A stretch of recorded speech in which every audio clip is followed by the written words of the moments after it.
자, 인사드리겠습니다. 안 나와? 됐습니다. 예. 지금 소개받은 이영학입니다. 예. 여러분들하고 같이 뵙게 되어서 대단히 반갑습니다. 오늘 강의는 이제 한 100년 전서부터 현재까지 바다 이야기를 좀 해볼까 합니다. 그래서 바다가 역사적인 흐름에서 보면은 바다를 중시했던 국가들은 좀 번성을 했고 그렇지 않은 국가들은 조금 좀 위축되었던 측면이 있습니다. 예를 들면 우리나라에서 이제 통일신라나 고려나 이런 데는 그래도 바다를 어느 정도 중시를 했습니다. 그래서 통일신라 같은 경우는 뭐 육지로부터도 문물이 들어오지만은 바다로부터 많이 이제 문물을 받아들였어요. 왜냐하면 수도가 경주가 이제 한반도의 남쪽에 이제 위치되어 있으니까. 그래서 심지어는 비단길 육로뿐만 아니라 사우디아라비아의 문명을 바다로 통해서 이제 받아들이기도 했고, 이제 그런 측면에서 바다. 그리고 여러분 잘 아시는 장보고 같은 경우는 여기 바로 진도 옆에 완도에 청해진을 구축해가지고 완도의 흔적이, 청해진의 흔적이 완도에 다 남아있죠. 그래서 거기서 배로 산동반도에 거기 신라 사람들을 이식을 거기 이제 해서 거기 신라 손이 신라경 이렇게 해가지고 그 바닷길을 일찍부터 개척을 했습니다. 그래서 통일신라가 이제 번성했던 그런 측면들이 있었고, 고려도 중국의 문물을 받아들일 때 육로보다는 그 당시에 육로는 거란족이 이 화북지방을 장악하고 있었기 때문에 고려의 선진의 문물은 남송에서부터 왔어요.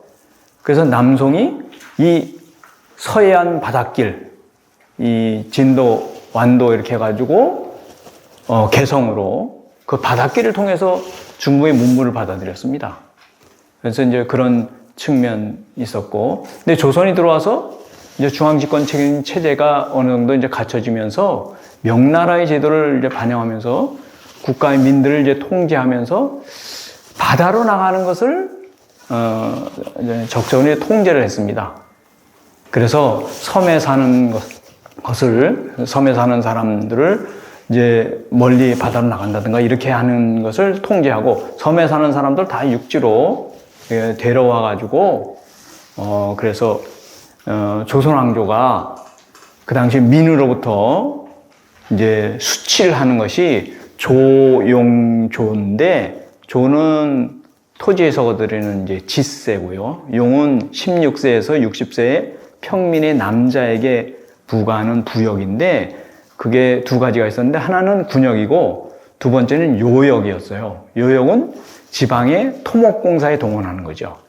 그래서 무슨 산성을 쌓는다든지, 관청을 수리한다든지, 저수지를 쌓는다든지, 신장로를 닦는다든지, 이럴 때 이제 용을 했던 것이고, 맨 끝에 조는 각 지방의 특산물을 거둬들이는 것인데, 그거에 대한 체계가 철저하게 돼 있어서 민에 대한 철저한 파악이 필요했어요. 그래서 이제 섬이라든지 바다 멀리 나가는 것을 이제 철저하게 금지를 했습니다. 그래서 조선 왕조 때 이 서해 이제 주변에 있는 섬들에서도 사람이 사는 것을 이제 파악을 해서 가능하면 섬에 살지 않게 하고 이런 형태를 띄었습니다. 그래서 이제 울릉도 독도 문제도 그런 부분에 이제 조금씩 하여튼 이제 관련된 문제들이 있는데, 그래서 조선시대는 좀 위축이 되었던 그런 측면인데, 바다는 육지의 끝이기도 하지만은 또 새로운 세계로 나가는 출발이 되잖아요. 출발이 되는데, 오늘 할 얘기는 그 개항 이후에 19세기 중엽 이후의 바다로부터 지금까지 큰 흐름으로 보면은 일본이 조선을 침략해 들어오는데, 일본은 1868년 명치유신 이후에 근대국가를 만들면서 이제 1894년 청일전쟁 때 일본이 승리하게 되고, 1904년 러일전쟁 때 이제 러시아와 싸워서 일본이 승리하죠. 일본 역사에서는 그 시기를 러일 전쟁하고 싸워서 이긴 시기를 일본의 근대사회에선 최고의 정점에 달았던 시기, 최고로 번성했던 시기라고 생각합니다. 그렇게 돼서 청일전쟁에 승리해서 대만을 식민지로 얻고, 그 다음에 뭐 요동반도도 이렇게 얻고 했지만은 그 부분은 나중에 이제 러시아한테 이제 나중에 러시아 간섭에 의해서 뒤로 이제 다시 청나라에 돌려주고 뭐 이렇게 됐던 것이고, 러일 전쟁에 승리해서는 조선을 식민지로 얻었어요.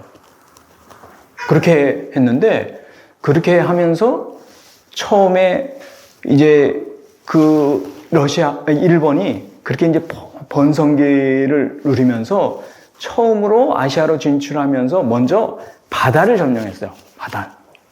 1880년대 바다를 이제 점령을 하는데, 그 이후에 이제 육지를 1904년 이후에 조선을 이제 식민지로 얻게 되었던 것이죠.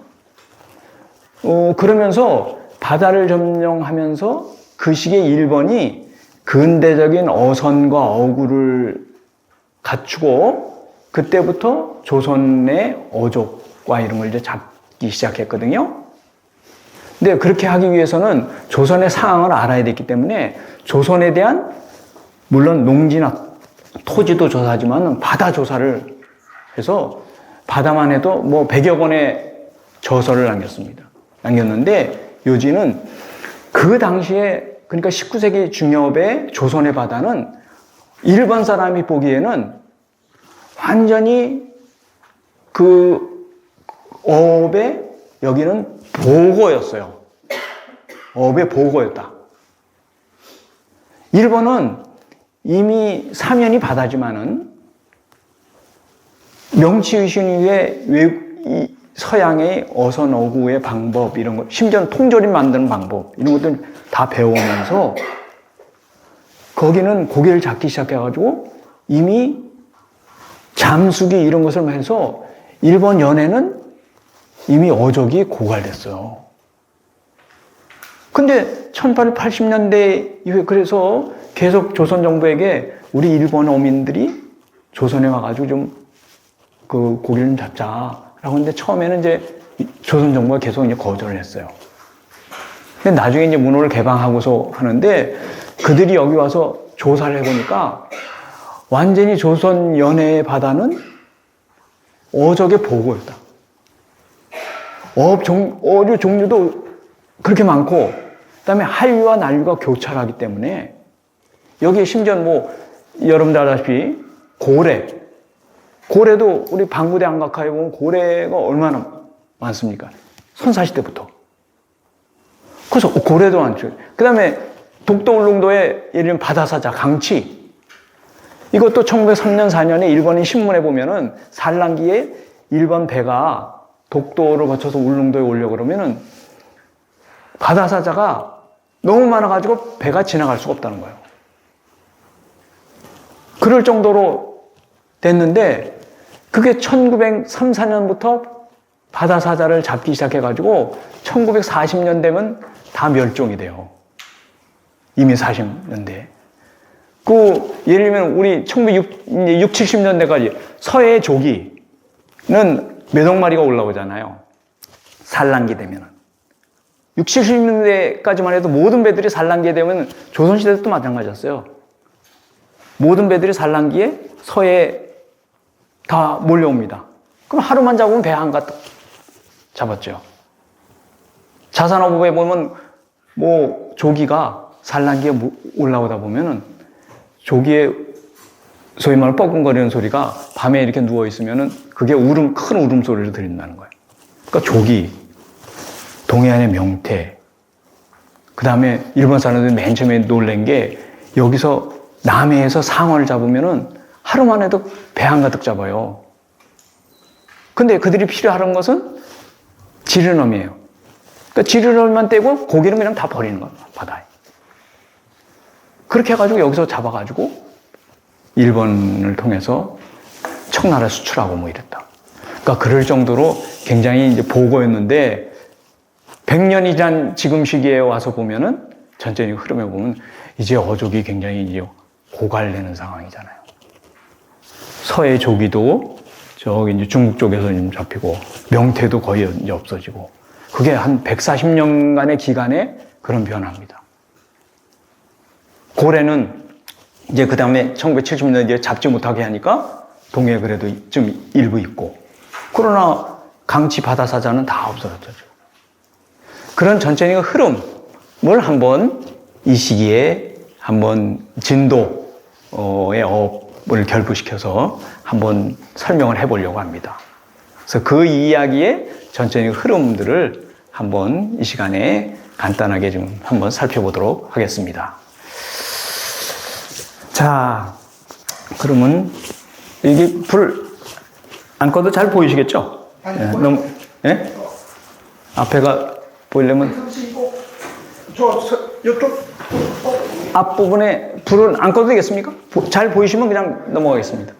그래서 첫 번째 진도를 조선연해의 그 당시에 19세기 중엽 이후에 조선연해의 상황이 어땠는지, 두 번째는 그 시기에 일제의 어업 침탈과 조선 어민의 저항, 그러니까 일본 사람들이 너무 많이 몰려오니까, 그 다음에 선진적인 어구와 어선을 갖고서 와서 잡으니까 조선 사람들은 그 이전에는 그렇게 어족이 풍부했기 때문에 조선 사람들은 어선과 어구를 발달시킬 필요가 없었어요.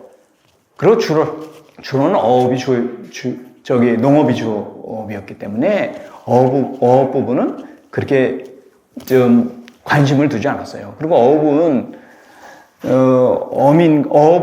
영업과 마찬가지로 전근대 사회에서는 굉장히 힘든 일이었어요. 그래서 농민은 우리 일정하게 평민의 주업이었지만은 어민과 영업하는 사람은 일이 힘들었기 때문에 그것은 평민이 하지만은 일이 힘들어서 실양역천이라고 했어요. 그래서 신부는 양일이지만은 하는 일은 천한 것처럼 힘들다. 그러니까 영업과 어업은 힘들었기 때문에 그건 이제 피하게 됐던. 그래서 사람들이 기본적으로는 어업에 종사하지 않으려고 했는데, 그런 부분도 있지만은 기본적으로는 조선연해가 어족의 보고였기 때문에 그렇게 어선과 어구를 발달시키지 않아도 됐었다는 거죠. 자, 그 다음에 한말 일제 시기에 진도의 어업의 상태와 끝으로 진도 어민의 생활 이렇게 살펴보겠습니다. 이것은 일본이 이제 조선에 진출하면서 처음으로 조선연해에 관한 그런 조사 보고서를 냅니다. 책입니다. 책을 발간해서 내요. 맨 끝에 저자 이름이 있는데 관택명청 죽중방리항이라는 사람인데, 조선통호사정이라는 최초의 조선의 바다에 대한 조사 보고서로 이 관택명청이라는 사람은 일본의 제1세대 수산업 전문가예요. 이 사람이 일본의 좀 소위 말하는 정부 체계에서 수산과라는 것을 처음 만든 사람이에요. 그리고 미국에 가서 소위 통조림 제조법을 만들어 온 사람이에요. 그걸 배워가지고 일본에 퍼뜨린 1세대 수산 전문가입니다. 그래서 일본 정부에서 이 사람에게 돈을 주고 파견해요. 1892년 11월에. 그래가지고 이 사람이 조선연해에 와가지고, 서울로 이제 도착해가지고, 일본 영사관에 이제 보고를 하고, 조선 정부에게 허가증을 받아서, 일본 군함을 타고, 인천에서, 이제, 여기서 남해안과 부산, 동해안까지 다 조사를 해요. 한 4개월간에 걸쳐서. 그래서 조사보고서를 일본 정부에 8회에 걸쳐서 조사보고서를 제출하고, 그것을 정리해가지고 책을 만든 게 이 조선 통호사장이에요. 그렇게 하고 일본 정부에서는 각 현의 지사들에게 이 사람이 특강을 해요. 결론은 조선연해는, 조선바다는 어족의 완전히 보고다, 여기는. 그래서 거기 가서 이제 어업 잡기 시작하면 이건 우리가 소위 이제 많은 어족을 잡아서 떼돈을 벌 수도 있고, 또 다른 한편은 이제 앞으로 동아시아로 진출하려면은 청나라하고 러시아하고 외국까지 싸울 수밖에 없다. 그런데 싸우려면은 이 해로를 잘 알아야 된다. 그러니까 일본 어민들이 여기 와서 진출해가지고 고기도 잡지만은 나중에 전쟁이 일어날 때 그 사람들을 수병으로, 이제 길을 안내하는 사람으로 이렇게 쓰면은 이게 일석이조다. 이런 식의 취지로 이제 그 현 지사들에게도 강의도 하고 이 책을 쓰게 됩니다. 그래서 일본 어민들에게도 이제 알리게 돼요. 그 내용은 그 중심적인 내용 그 중에 이제 골자는 이겁니다. 지세상 이 조선의 바다는 조류로 인해서 조류라는 것은 한류와 난류가 교차하는 지역이 조선 바다라는 거예요. 그래서 쓰시마 난류가 남쪽에서부터 올라와가지고 대마도 해협을 거쳐서 올라가고 또 쿠르시오 해류가 한류가 내려와가지고 만나는 곳이 여기라는 거예요. 동해, 서해. 그래서 여기는 어류가 많아요. 어종이 풍부하고 몇 가지 어류를 제외하고는 또 어종이 풍부해서 잡아도 끝이 없어서 실로 우리들의 보고이다, 보물터이다. 이렇게 이제 기록을 해놓고 있습니다. 그래서 그 내용을 요약을 해서 설명하면 조선연에는 한류와 난류가 교차하면서 어종이 다양하고 어류가 매우 풍부해서 일본 어민들의 희망지가 되었다. 반면에 일본의 세토 내해, 일본의 근해는 어족이 고갈되면서 일본 어민의 어업 활동이 어려움을 겪고 있었습니다. 일본 어민들은 조선연해로 그래서 이제 침입해 오다. 여기 와서 좀 잡아봤으면 하는 게 이제 소위 소원이었다. 이렇게 얘기를 할 수 있습니다. 그런데 이미 청나라가 그 당시에는 청나라는 조선을 소위 그들의 이제 아랫나라 혹은 속국으로 이렇게 이제 여기고 있었는데 1882년 7월에 여기서 이모군란이 일어나죠. 그래서 조선 정부가 그 90군인들을 진압을 할 수 없습니다. 그래서 청나라의 원병을 군대를 요청해가지고 그 청나라 군대 3,000명이 와가지고 이 이모군란을 일으킨 90군인들을 진압을 하죠. 진압을 하고서 82년 10월에 조약을 맺습니다. 그게 조청 상민 수륙 무역장령인데 청나라도 그렇게 장령을 맺으면서 조선 바다에 당연히 관심이 있죠. 그래서 청나라가 10월에 조선의 평안도 항해도 하고 중국의 산동성하고 봉천성 등의 여기 중국의 어민과 조선의 어민들이 서로 두 나라의 배가 왔다 갔다 하면서 잡을 수 있도록 허락을 하자라는 조약을 맺습니다. 그게 조청 상민 수륙 무역장령의 제3조예요. 그렇게 맺자 일본이 이때다 하고 조선 정부에게 욕을 합니다. 야, 왜 니네 청나라하고만 그래? 계속 일본 정부는 76년 병자 수호 조약을 맺을 때부터 조선 정부에 요구를 했던 거거든요. 그래서 병자 수호 조약을 맺으면서 76년 2월에 맺으면서 부산을 개항을 하고 20개월 이내에 나머지 두 항구를 개항 안 한다 라고 했는데 조선 정부는 계속 수세적인 입장이었어요. 우리는 개방을 안 했으면 하는 입장이었어요. 그래서 1880년에 원산 개방하고 83년에 겨우 이제 7년에 걸쳐서 83년에 인천을 개항을 했어요. 하면서 나머지 어업을 개방하자고 하는 데 대해서는 계속 막고 있었는데 청나라하고 조약을 그렇게 맺고 나서 보니까 일본이 야, 왜 청나라하고만 그래? 우리하고도 하자. 해서 이게 원래는 76년 병자수호조약 때 몇 년 뒤에 다시 재개정을 하는 것을 약속을 했었거든요. 그러니까 재개정을 하는 것을 계속 이제 약속을 하다 그것을 계속 협의를 하고 있었는데 그 조일통상장정이라는 걸 맺을 그 끝 무렵에 가서 이걸 하나 끝에 가서 누운 거예요. 떠서 일본 국어서는 조선국의 우에서부터 함경도, 강원도, 경상도, 전라도. 그 다음에 일본은 그 동해에 연하는 지금의 야마구치현, 도토리현, 시마네현, 지금의 후쿠시마 있는 그쪽 연해를 개방하는 것으로. 그래서 조선국어서는 일본국의 히젠 주쿠젠, 이게 그 당시에 소위 이제 지방 토호국이었거든요. 여기에서 서로 왕래하면서 어획하는 것을 허용한다라는 조약을 맺게 돼요. 그래서 이때부터 합법적으로 일본 어민들이 조선 연해로 들어오기 시작했어요. 그래서 일본 어민들이 처음 들어오면서 와서 조선 바다에서 처음에는 잡았던 것은 일본 사람들이 주로 먹었던 것이었어요. 그래서 처음에는 그 잡은 것은 상어, 도미, 전복, 해삼 이런 것을 중심으로 해서 잡았어요. 와서 잡다 보니까 상어는 이 남해안에서 너무 잘 잡히는 거야. 남해안에서 제주도, 여기 지금 이제 진도서부터 부산 이쪽에 상어가 너무 많은 거야.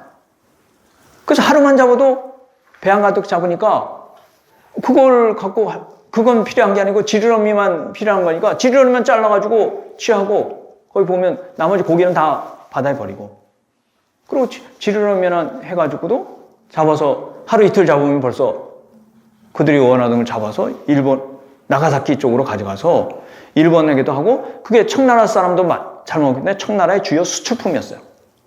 그래서 지느러미 수출하고 이런 식으로 했는데, 여기 소완도, 여기 진도, 완도 사이에 있는 소완도 같은 데가 상어의 좋은 어장이었다. 이렇게, 이건 일본 사람들 보고서입니다. 일본 사람들 보고서.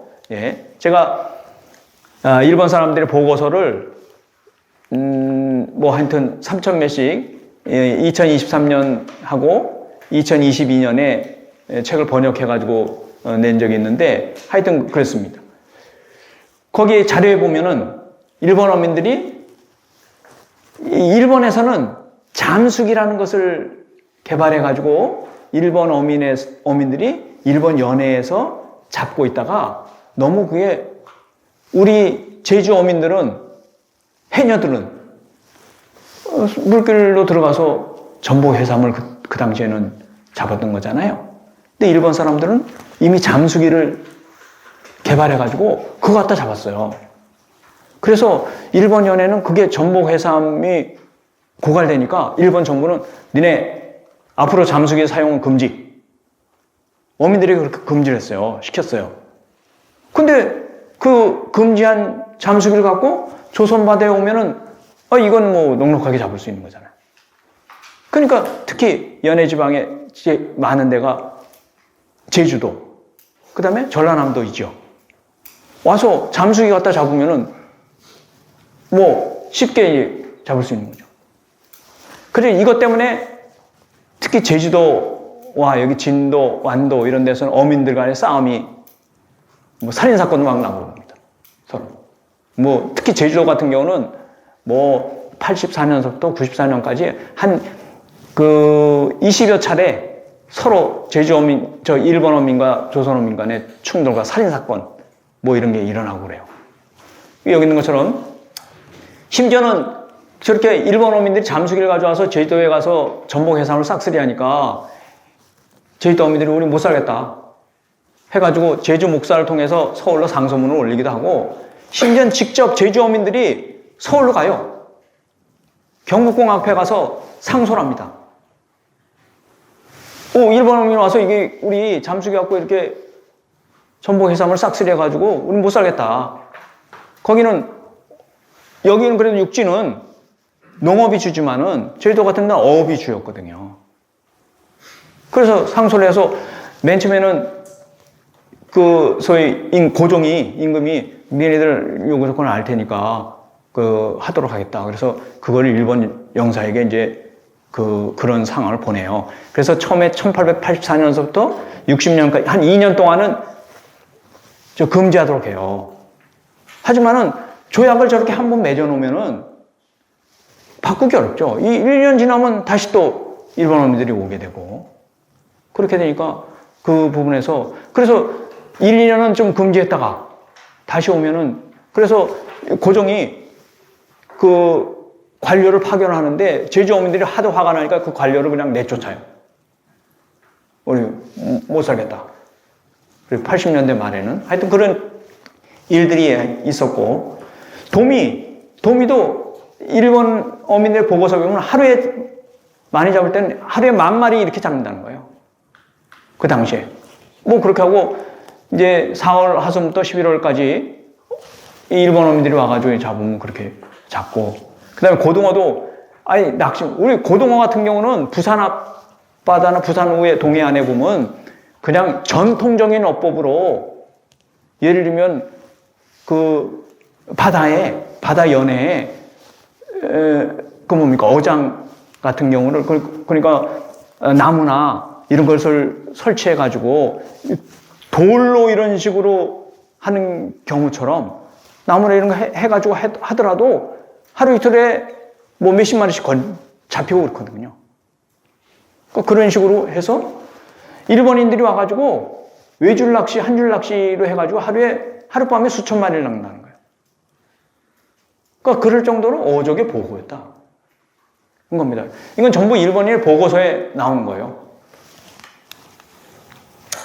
이게 이제 그때 잠수기는 아니지만 이런 식으로 해서 잠수기로 바다에 들어가가지고 전복하고 해삼을 이렇게 하니까 완전히 싹쓸이해서 조선 정부의 그 통리기무하문의 그 기록에 의하면은 통서관서 기록에 의하면은 이 일본의 잠수기가 와가지고 전복 해삼을 해서 싹쓸이해서 이제 전복 해삼의 씨가 마르겠다 이런 식의 하여튼 보고도 뭐 하게 됩니다. 그래서 뭐 그런 측면에서 이제 이건 지금 초창기의 일이고, 그 다음에 이제 좀 1890년대 이후에 가면은 이제 민어도 잡기 시작하고 뭐 이렇게 되거든요. 이제 펼쳐가게 되면은, 그럴 때도 기본적으로 조선 어족의 하여튼 보고였고, 일본 이제 정부는 그 뒤에도 계속 연해를 조사합니다. 연해를 동해안 이렇게 해가지고, 그래서 그런 조사 보고서를 통해서 조선 연해에 대한 소위 정보를 축적을 해놓는 거죠. 축적을 해놓고 이런 형태를 띈다. 그리고 청나라는, 그래서 황해는 청나라 어민과 일본 어민의 각축장이었어요. 여기는 각축장이었다가 1894년 청일전쟁에서 일본이 승리하면서 청나라 어민이 쫓겨갑니다. 이제 쫓겨나게 돼요. 그 다음에 그렇지만 청나라 어민들은 계속 황해나 심지어 조선 바다에 대한 관심과 와서 어획을 했으면 하는 관심이 있어가지고 계속 조선 정부에 요구를 하죠. 하지만은 이제 그런 형태를 띠게 된다라고 얘기할 수 있습니다. 자, 그 다음에 두 번째, 그럼 일본이 어느 정도 이제 침탈해 왔는가 하는 부분을 한번 살펴보도록 하겠습니다. 그리고 그에 대해서 조선 어민의 대응의 형태를 한번 19세기 중엽 이후의 상황을 한번 살펴보도록 하겠습니다. 침탈해 오는 것은 조금 아까 말씀드린 대로 1883년에 조일 통상장정의 제41관에 일본국 어선은 조선국의 이제 남쪽에서 따오는 전라도, 경상도, 그 다음에 강원도, 함경도. 근데 함경도, 뭐 원산 이 앞바다에도 전복 해삼이 굉장히 많았기 때문에 그런데도 잠수기 갔다가 이제 밑바닥에서 얕은 바다에서는 잡아 건져 올리고 이런 형태를 띠고 있었죠. 그러니까 그런 연해조사서의 보고서들이 꽤 됐고, 그래서 조선국어서는 일본국이 6곳의 해변에 왕래하면서 어획함을 승인한다라고 하지만은 실제로 조선 어민이 일본 바다나 중국 바다로 갈 수가 없었어요. 그 당시 어선과 어구의 현황으로는 조선국의 조선 어민의 현황은 연해에서만 겨우 이제 어획할 수 있는 그런 정도였지. 그렇게 해도 그 정도만 해도 이 어족의 보고였기 때문에 충분히 잡고 지낼 수 있었기 때문에 굳이 발달시킬 그 당시에 이제 필요가 없었습니다. 하여튼 그런 현황에서 일본 어민과 청나라 어민들이 조선 연해의 바다를 이제 독점 내지는 장악하게 되는 그런 형태를 띠게 되었다. 그러다가 여기에 맺으면서 이건 임시적인 조약이기 때문에 2년 뒤에 구체적인 사항은 다시 협상한다. 이렇게 조약에 돼 있었어요. 그래서 이제 협상하는 과정 속에서 이제 조선 정부는 특히 제주도가 굉장히 제주의 어민과 일본 어민의 충돌이 굉장히 심하고 계속 서로 살인사건이 일어나고 제주도 목사서부터 시작해가지고 계속 상소문이 올라오고 그러니까 제주도는 좀 빼려고 했어요. 그래서 제주도하고 또 울릉도에도 그런 문제가 생겼어요. 울릉도는 그 당시에 조선 정부는 섬에서 가서 사는 것을 섬에 살면은 3년마다 한 번씩 조선 정부의 관련, 예를 들면 울릉도 같은 경우는 강원도 관찰사가 3년에 한 번씩 울릉도에 가가지고 거기 조선 사람이 살고 있으면은 너 다시 내륙으로 들어와라 라고 데리고 들어왔어요. 그렇게 해가지고 했기 때문에 근데 1881년 상황에 81년에 경상도 관찰사가 울릉도를 시찰을 했다 보니까 거기에 일본 어민들이 막 100명, 200명 집단으로 집 짓고 살고 있는 거예요. 그러니까 강원도 관찰사가 큰일 났다. 조선 정부에 보고를 한 거예요. 울릉도에 갔더니 일본인들이 거기에 가서 집단으로 뭐 초막집을 나무집을 짓고 그리고 울릉도가 울자가 울창한 울자잖아요. 나무가 이런 주목들이 빼곡하게 있었어요, 거기가. 근데 일본인들이 그 나무를 베가지고 뗏목을 만들어서 일본으로 가져왔어요. 아주 중요한 건축재였어요. 그래서 원래 김옥균이가 그 울릉도의 산림체벌권을 갖고 일본 정부가 협상을 해요. 그래서 그걸 통해서 차관을 얻으려고 하고 뭐 이런 것을 했는데 거기서 그런 일본인들이 막 그런 큰 주먹, 백두산의 금강송처럼 그런 주먹을 만들어가지고 뗏목 만들어가지고 보내고 이러니까 이거 안 되겠다. 그래서 조선 정부에 보고를 해가지고 고종이 그때서야 이제 3인 정책을 풉니다. 조선민도 대대적으로 울릉도에 해서 거기 사람을 살게 하라. 해서 81년 이후에 집단적으로 이제 조선인이 3인 정책을 펴서 거기에 이제 살게 하게 됩니다. 그래서 문제가 됐던 제주도하고 울릉도는 일본 정부에게 그거는 좀 빼주라. 그럼 니네 지금 6정부 있는데 6곳을 개방했는데 그 중에 니네도 2곳 빼라. 하고 외교적인 협상을 합니다. 근데 그거 잘 안 되니까 미국인을 고용해가지고 르젠드라는 사람을 고용해가지고 일본 정부가 협상을 하게끔 해요. 근데 한번 조약을 이렇게 맺으면은 조약을 변경하기 어렵거든요. 르젠드가 가서 거기 가서 일본 정부와 협상을 계속 하는데 그게 쉽게 되지 않았어요. 그래서 하여튼 그래서 이제 그 이후에 조약의 과정을 거치면서 나중에 1889년 어업에 관한 부분만 조약을 새로 만듭니다. 그게 1889년에 조일 통어 조약이에요. 그래서 양국이 정한 지방의 해변가 3리 이내에서 어업을 경영하려는 양국의 어선은 관청에 신고하고 그 다음에 세금 내고 어업세 내고 그렇게 하고 이제 하도록 어업을 행하도록 그렇게 조약을 개정합니다. 하여튼 그런 형태로 하면서 이제 합법적인 형태로 일본 어민들이 이제 오기 시작하죠. 일본 어민들은 발달된 어선과 어구를 가지고 와서 조선 연해의 어족을 잡아가고 그 다음에 일본 어민들은 이제 우리 식으로 하면 평민 중에 하류였어요. 그게 힘든 일이기 때문에 그리고 일본 바다에서 조선 바다로 온다는 것은 그건 그 당시에 무슨 어선과 어구가 발달했다고 하지만은 굉장히 힘든 일이죠. 심지어 일본 지금 규슈의 맨 남쪽에 가고시마 같은 데서 일본의 가고시마 어민들이 제주도, 부산, 심지어는 여기 진도까지 옵니다. 그러면 일주일 이상을 배 타고 와야 돼요.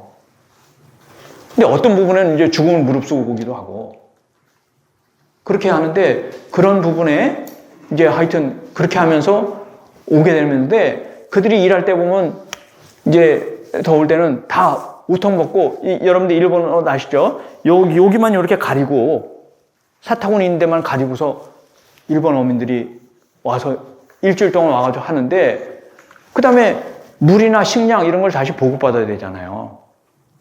그러면 이제 제주도 같은 데 해가지고 조선어민이나 조선농민에게 우리가 잡은 물고기를 주고 혹은 이제 그렇게 하고서 물, 그 다음에 식량 이런 거 주라 라고 협의를 하고 했는데 그들의 차림새나 이렇게 그리고 그렇게 얻기 위해서 조선의 뭐 어촌 이름은 거제도나 부산 거제도 그 다음에 무슨 이제 제주도 여기 뭐 진도 완도 이런 데 와서 이렇게 하면은 조선어민들이 그걸 좋아할 턱이 없죠. 농민도 마찬가지로.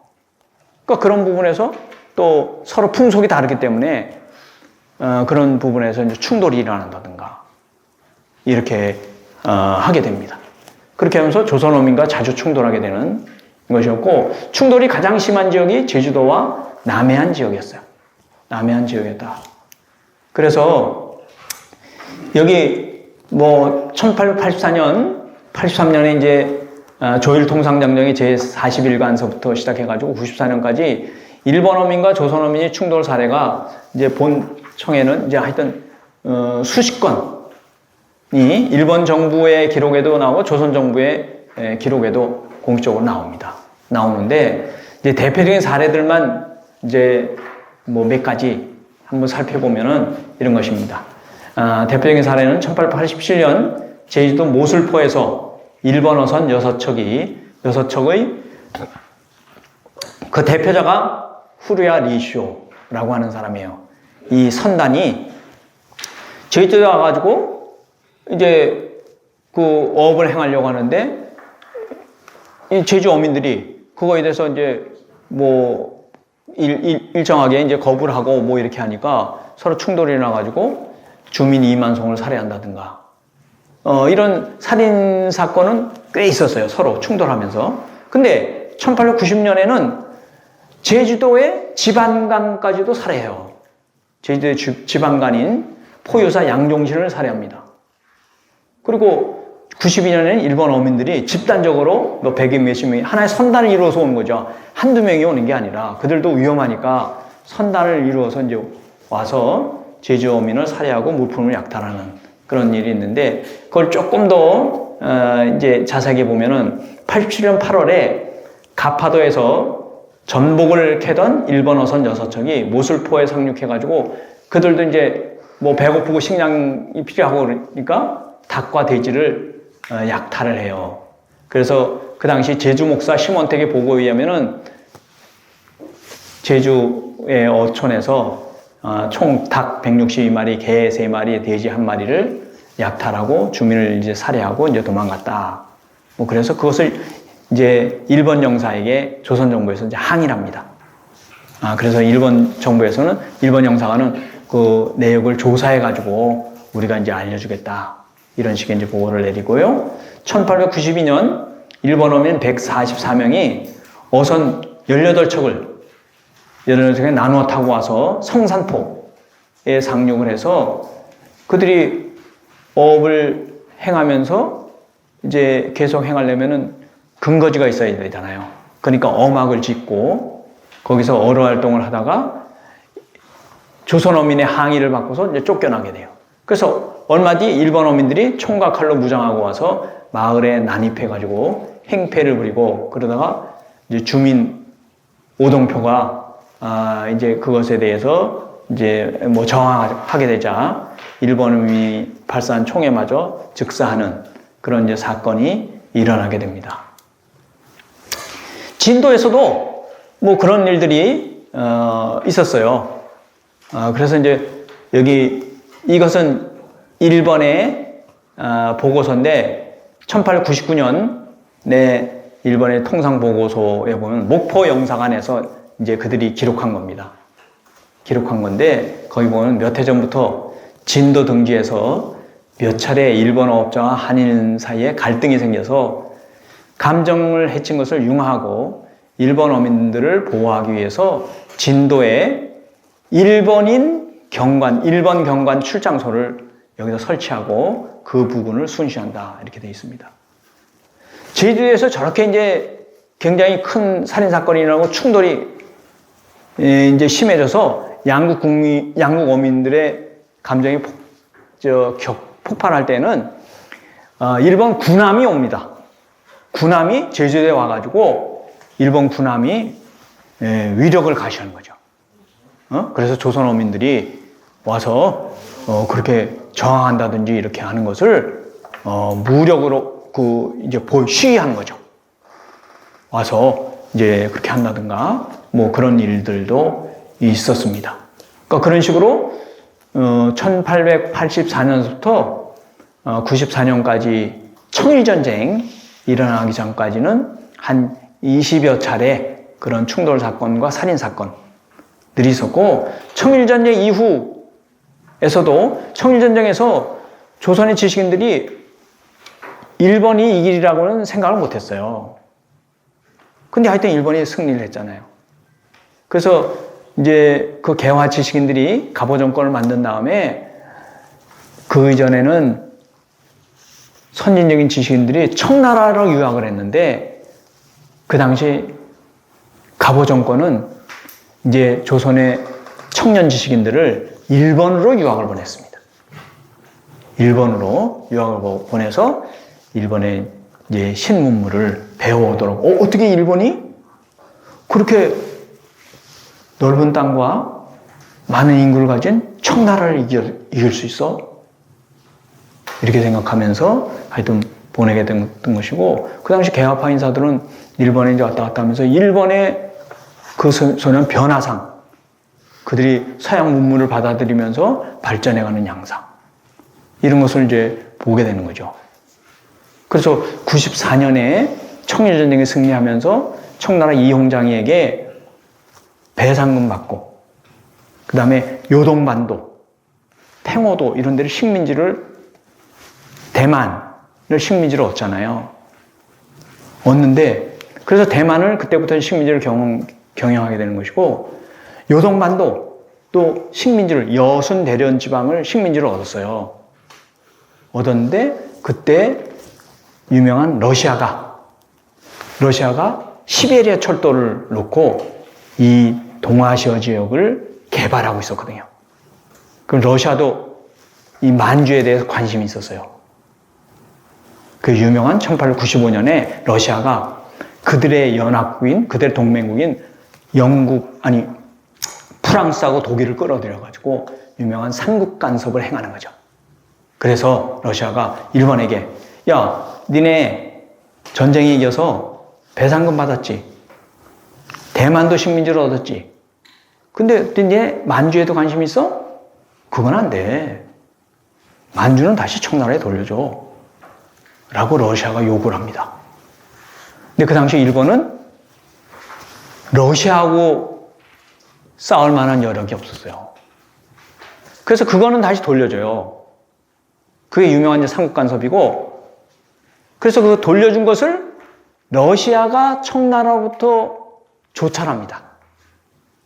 그래서 여순 대련 지방이 1895년서부터 러시아의 블라디보스토크 함대가 거기에 와서 주둔하면서 거기에 신도시를 구축해요. 그러니까 지금도 여순 대련 지방에 가면은 거기 러시아식 도시가 있는 거죠. 그래서 그걸 보고 명성황후가 일본보다 더 이제 일본을 견제할 수 있는 나라가 러시아다 해서 러시아하고 소위 말하면 협상을 하려고 하는 거죠. 그거를 일본이 파악을 하고 명성황후를 제거하는 것이 1895년에 민비 명성황후 시해 사건이에요.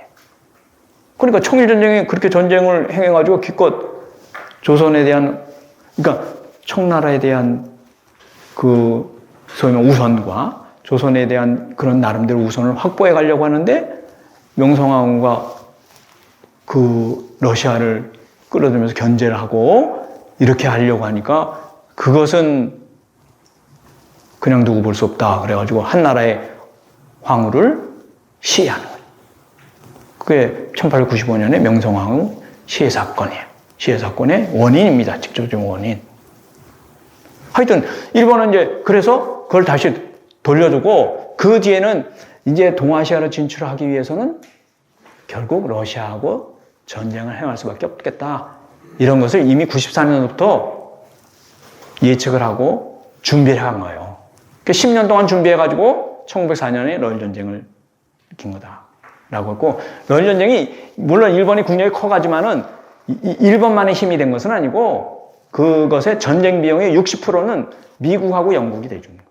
거기서 채권을 발행해가지고 그 당시 최강국은 영국이었고 미국은 이제 점차적으로 이제 떠오르는 국가였기 때문에 이제 그런 측면에서 나름대로 러일 전쟁에 이제 하여튼 나중에 이제 1904년에 그런 충돌을 그들이 이겨내면서 이제 소위 말하면 작은 제국주의 국가로 들어서게 되는 거죠. 그래서 최근에 아베 총리도 일본의 총리나 이런 사람이 일본이 가장 전성기의 책점에 달하고 가장 이상적으로 생각하는 시기가 러일 전쟁의 승리 시기예요. 그때부터는 그들이 이제 두려울 것이 없으면서 이제 조선을 식민지로 하면서 만주로 진출하게 되는 거죠. 1931년 만주 침공하고 뭐 40년대에 오면 동남아시아 전부 장악하고 41년에는 심지어 하와이까지 침공하니까 그런 것의 힘은 거기서부터 이제 나오면서 이제 뭐 두려울 것이 없어진 거죠. 자, 조금 쉬었다 하겠습니다. 계속 1시간을 했기 때문에 10분간 쉬었다가 다시 하도록 하겠습니다. 예, 열심히 있습니다. 예, 그러면 제 10분이 지나서 다시 시작하도록 하겠습니다. 자, 시작하겠습니다.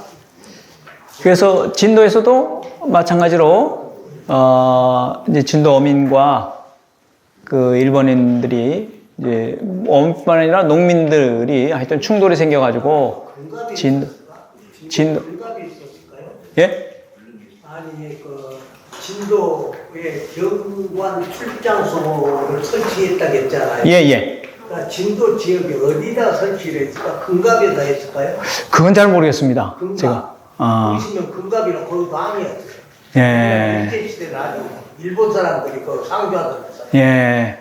그래서 진도에도 그렇고, 그다음에 소환도 이런 데도 이제 그 경관, 일본 소위 말하면 파출소를 설치를 해가지고 충돌을 이제 일정하게 견제한다든가, 그러니까 조선인들과 조선 어민들에게 좀 위압감을 주는 거죠. 이렇게 해가지고 충돌을 방지한다든가 이렇게 했고, 이 충돌이 심하니까 1894년 이후에는 일본 어민들이 부산에다가 조선어업협회라고 하는 단체를 만듭니다. 단체를 만들어서 일본 영사관에서 그 어업협회에 돈을 지원해가지고 조선연회를 일정하게 1년에 한 2차례씩 그 어민들이 조선연회에 대한 조사를 하게끔 해요. 그래서 이제 연회에 대한 뭐 어종과 그 어물 이런 것도 조사를 하지만은 또 하나는 그 지역의 조선인의 민심이 어떠냐, 일본인에 대한 반감 정도가 어떠냐, 이런 것을 조사하게 하죠. 그래서 조선어업협회에 그런 이제 보고서가 일본 영사관을 통해서 일본 정부에 보고가 됩니다. 그래서 90년대 중반 이후부터 1900년대 초반까지 조사를 13차례나 해가지고 거기에 참여했던 사람이 그 자기가 이제 연해 조사 보고서를 통해 가지고 조사 내용 갖고, 그 사람은 흑룡의 출신이에요. 흑룡의 출신이라는 것은 이제 소위 그 정한론의 입장에 서 있던 일본 극우들이, 우익들이 만든 단체인데, 그 사람들이 조선에 직접 와가지고 조선의 사장이 어떠냐 이런 걸 이제 살피면서, 흑룡의 회원이었었는데 자기가 여기서 연해 조사한 것을 일본의 흑룡이라는 잡지에 기고를 해가지고, 거기서도 이제 일본 연해, 조선 연해 사정이 이렇고, 어물이나 뭐 이런 것도 있고, 조선의 민심 뭐 이런 걸 이제 보고하게 하고, 그걸 정리해서 책을 냅니다. 그래서 1901년에 뭐 800쪽짜리 책으로 한해 통호지침이라고 하는 책으로 편찬하기도 하는데, 이런 식으로 하여튼 조선 연해에 대한 조사 보고서만 한 1910년대까지 한 뭐 50여 책 정도가 남아 있습니다.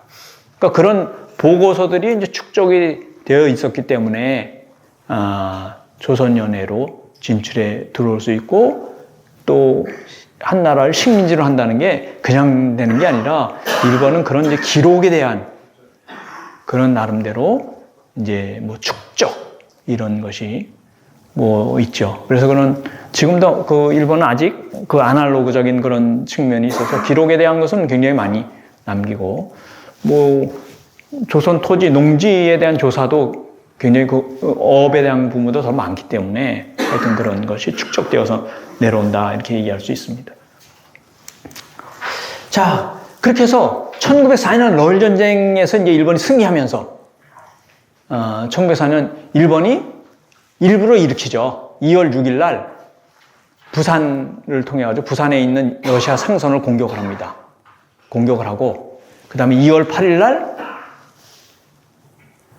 이 인천 앞바다에 있는 월미도에 있는 러시아 함선 두 대를 거기서 미리 이제 2월 8일 날 공격을 하고, 그 다음에 여순 대련에 있던 주둔하고 있던 블라디보스토크 함대도 2월 8일 날 동시에 급습을 해요. 그렇게 하면서 러일 전쟁을 일본이 먼저 일으키죠. 2월 8일 날. 그렇게 해가지고 그 전쟁이 한 1년 3개월 갑니다. 그래서 이제 조선연해에서는 일본이 뭐 승리를 하고, 그러나 육지나 이런 데서는 아직도 한경도 같은 데서는 계속 전쟁이 벌어졌어요. 러시아의 동크샤크 쪽들이 이제 말 타고 와가지고 이 함경도에서 전투를 벌이고 그랬어요. 러일 전쟁의 전쟁터가 한반도였습니다. 그러다가 러시아가 1904년 9월에 러시아의 유럽 함대가 조선으로 와요. 유럽 함대가 큰 배 한 30여 척 정도가 이 소위 상페테르부르크서부터 출범을 해가지고 30여 대가 38대인가 이렇게 해요. 그래서 그들이 거기서부터 유럽에서 이제 소위 동해로 옵니다. 대만으로부터 동해로 오는데, 원래는 이집트의 수에즈 운하를 거쳐서 올라가 그랬어요. 근데 그 당시에 수에즈 운하가 누가 장악하고 있었냐면은 영국이 장악하고 있었어요. 일본은 영국과 1902년에 제1차 영일동맹을 맺으면서 일본하고 동맹국이었어요. 그래서 러시아가 그쪽으로 못 오고 아프리카를 완전히 돌아서 옵니다. 돌아서 그 당시에 배는 무슨 동력선이지만은 지금하고 달리 물하고 석탄을 공급해줘야 돼요. 그러니까 일정한 거리마다 정착을 해서 이렇게 와야 돼요. 그래서 물경 8개월에 걸쳐서 옵니다. 1905년 5월 말에 와요. 그러니까 일본은 그 오는 것을 다 파악을 하고 있었어요. 일본은. 근데 8개월 동안 오니까 러시아 함대는 기진맥진해서. 1905년 2월부터 일본은 우리 거제도 앞바다부터 일본의 함대들이 거제도 앞바다를 일본의 해군 기지로 삼았어요. 거기서 모의군사 훈련을 합니다. 2월서부터 3개월 동안 모의군사 훈련을 하고 대마도도 거기에 가운데 굴을 뚫었어요. 러시아 함대가 물론 동해 여기 다 소위 해로도를 작성하고 있었지만은 대마도 가운데로 굴을 뚫어가지고 나중에 일렬로 러시아 함대가 쭉 오거든요. 오는데 주요 전투지가 대마도에서부터 독도였습니다. 그래서 독도를 1905년 1월에 독도를 그들이 점령하는 거예요. 그렇게 하고서 소위 그때 해저전선을 깔았어요. 대만서부터 해저전선, 우리 거제도, 독도 이런 데에 해저전선이 다 설치되어 있었어요. 그럼 거문도에도 해저전선이 있습니다. 그러니까 그 정보를 갖고 38대 오는 배를 결국 옆에서 치고 뒤에서 치고 앞에서 이렇게 해서 1905년 5월 말에 일본이 대승을 거두죠. 그 대승을 거둔 사람이 소위 일본의 해군 원수가 나중에 서양 기자들하고 인터뷰를 하는데 당신이 제일 존경하는 인물이 누구냐? 당신이 어떤 전법을 연구했냐? 물어봤는데 놀랍게도 그 사람 입에서 자기가 제일 존경하는 인물이 이순신이라고 했어요.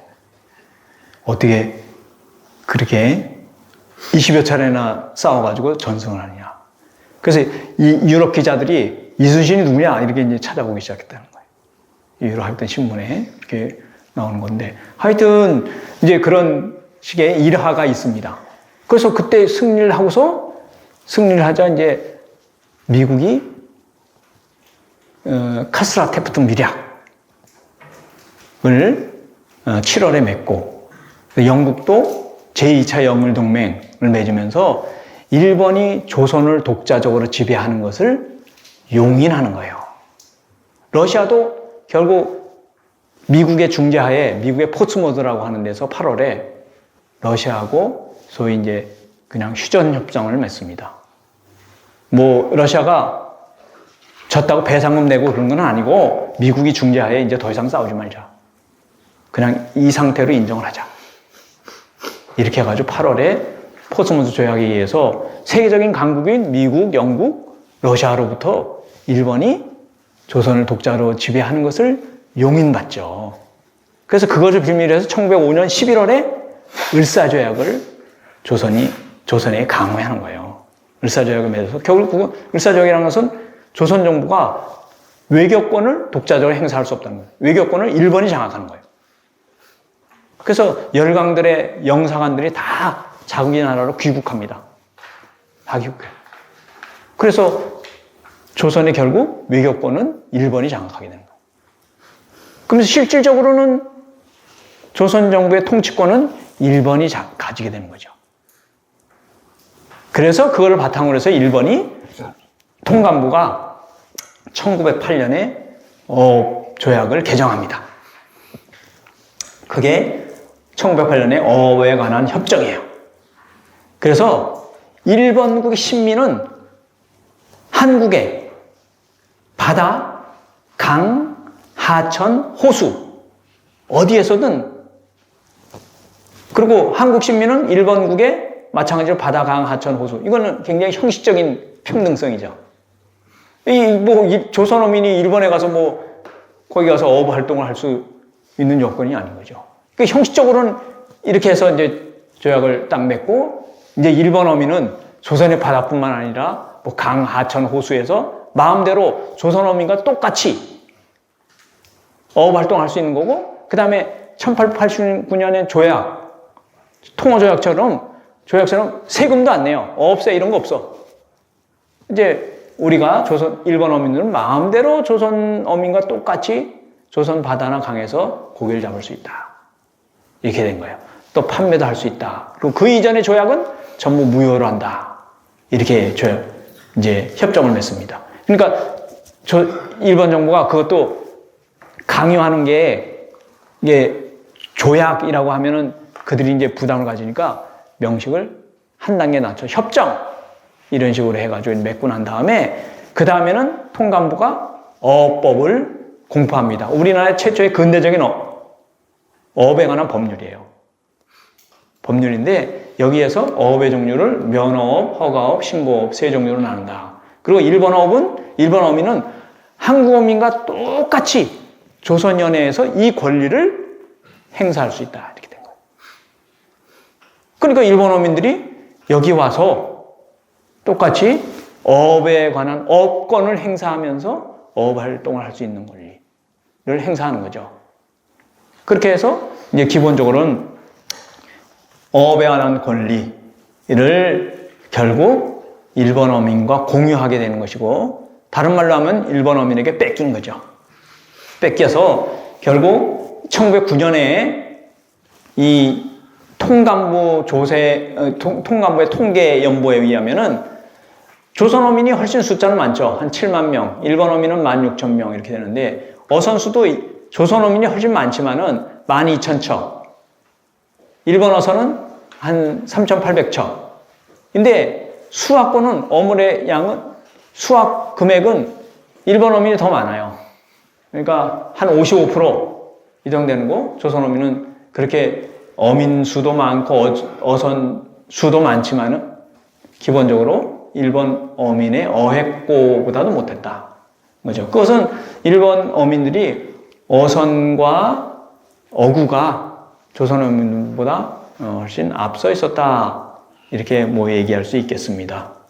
그렇게 해서 결국 이제 1908년, 9년 단계에 오면은 이제 일본 어민들이 조선연해의 어업을 점차 장악해 가기 시작했다. 라고 얘기를 할 수 있고, 그 다음에 이제 1920년대 오면은 동력선이 등장하면서 일본의 대자본들이 어업에 투자하면서 일본 어업을, 조선연해의 어업을 완전히 장악하게 되는 거죠. 이제 그런 형태를 띠게 된다라고 얘기할 수 있고, 1908년 어업법 실시 이후에 조선 어민은 어선과 어민의 수가 일본보다 많지만은 어선과 어구의 규모가 영세하여 어획권은 일본 어민의 어획보다 적었다라고 얘기할 수 있고, 더욱이 통감부는 일본 어민에게 어업권을 조선 어민보다 유리하게 허가하였기 때문에 조선 어민의 어획고보다 훨씬 우월하였다. 많은 수를 잡을 수 있었다라고 하는 거죠. 1910년대, 1905년서부터 1920년까지의 일본인의 어획법은 주로 첫 번째는 잠수기 어업이었어요. 일본 연해에서는 금지되어 있었지만은 조선 연해에서는 그거는 금지하지 않았어요. 그러니까 마음대로 행사할 수 있었기 때문에 잠수기 갖고, 예를 들면 제주도, 여기 이 완도, 진도 앞바다에, 그 다음에 저쪽 원산 이런 데는 잠수기를 동원해가지고 전복 해삼을 싹쓸이했어요. 잠수기 갖다 잡았으니까 그 당시에 조선은 주로 해녀들이 물길질 해가지고 전복, 지금처럼 전복 해삼을 잡는 수준이었는데 잠수기를 동원해서 전복 해삼을 싹쓸이 하니까 그걸 뭐 감당하기가 없었고, 그래서 점점 그 수가 줄어들 수밖에 없었죠. 그래서 이것은 조선 정부의 보고서에도 제주 목사가 계속 이 제주도에 전복 해삼의 완전히 어종이 멸종될 지경에 이르렀다. 그리고 일본의 여기 아까 얘기했던 조선 통호사정이나 그 다음에 일본의 수산 전문가가 했던 한해 통해 지침에서도 그런 식으로 묘사가 돼 있어요.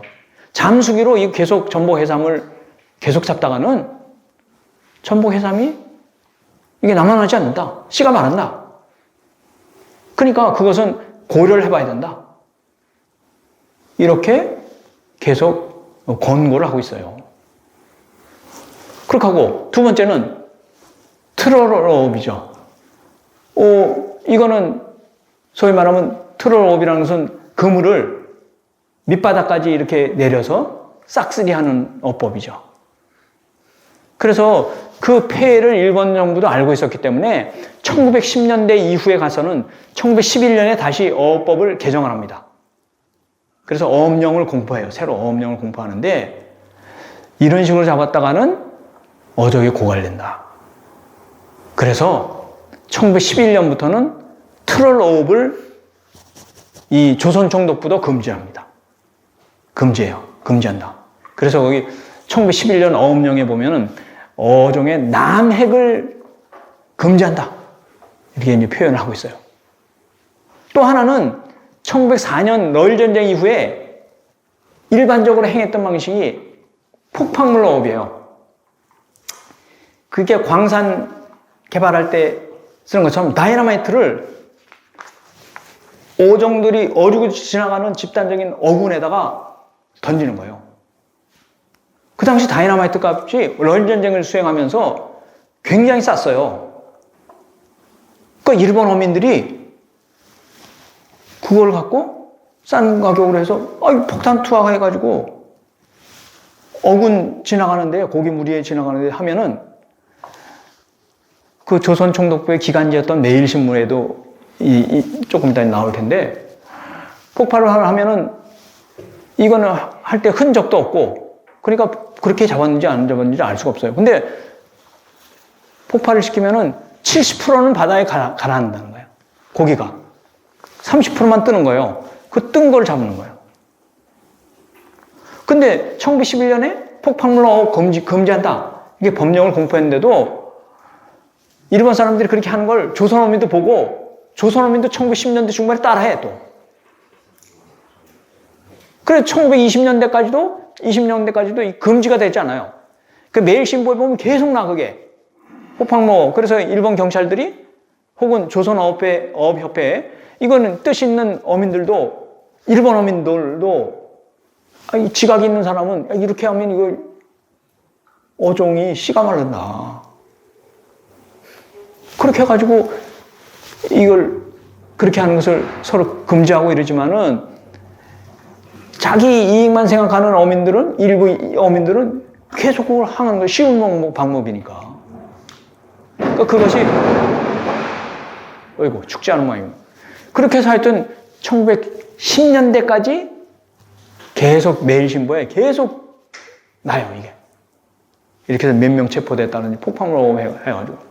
그 다음에 큰 고기, 고래, 강치 이런 것들이 남획이 돼요. 고래는 뭐 한 번 잡으면 요새도 뭐 하여튼 고래 한 번 잡으면은 한 마리에 천만 원에서 지금 이제 4천만 원. 고래 잡으면 고기서부터 그다음에 가죽도 쓰죠. 그거 짜가지고 기름으로 쓰죠. 뭐 고래 수염은 뭐 칫솔로도 하죠. 뭐 이용 안 하는 게 없잖아요. 그러니까 이 대한제국 시기에 1897년 이후에도 러시아의 소위 말하는 러시아의 고래 잡는 그 회사, 일본, 미국의 고래 잡는 회사들이 여기 옵니다. 대한제국에 세금 내고서 여기서 잡아요. 강치 얘기는 조금 아까 했습니다만은 하여튼 폭탄어업의 폐해 하나만 이제 이 신문에 난 것 중에 하나만 소개를 하면은 매일신보의 1913년 4월 9일자 이 기록입니다. 이제 신문에 했는데 그 폭탄어업의 폐해 제목도 폭탄어업의 폐해예요.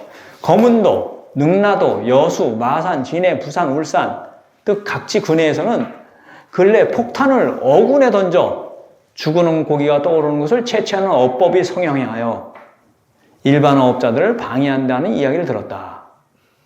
숭어, 고등어 등의 계절에는 이 어법을 사용하는 어선이 심지어 8, 90척 된다는 거예요. 8, 90척이 무리를 이루고 위에 각지의 근해에 출몰하여서 폭탄어업 이렇게 하니까 그 결과 고등어 그물망이라든지 이런 것에 대규모 어업의 어군 감소와 함께 자연 쇠약을 면치 못한다.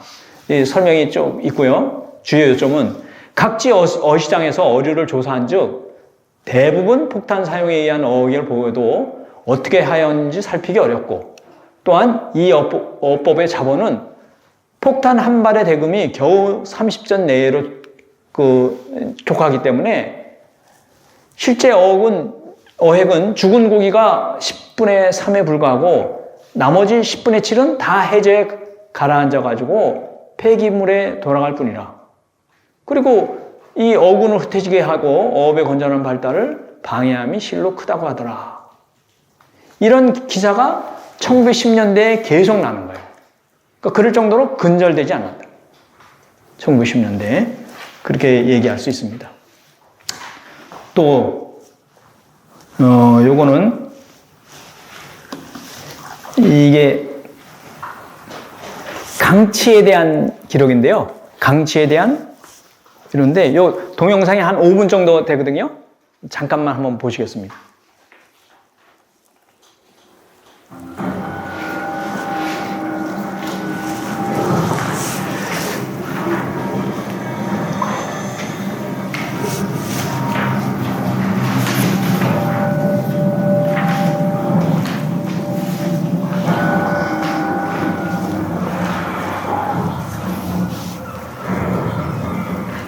저 언제 때? 영조 때? 영조 때? 기록이에요? 그렇죠. 우리나라에서는 가지, 강치, 동국문어비고요.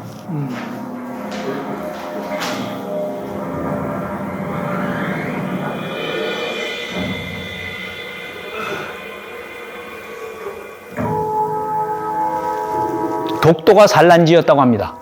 독도가 산란지여서 1903년 4년에 일본 신문에 의하면은 산란기에는 일본 어선들이 울릉도로 갈 때 너무 많아가지고 갈 수가 없었다고 하는 일본 신문의 보고서들도 있어요.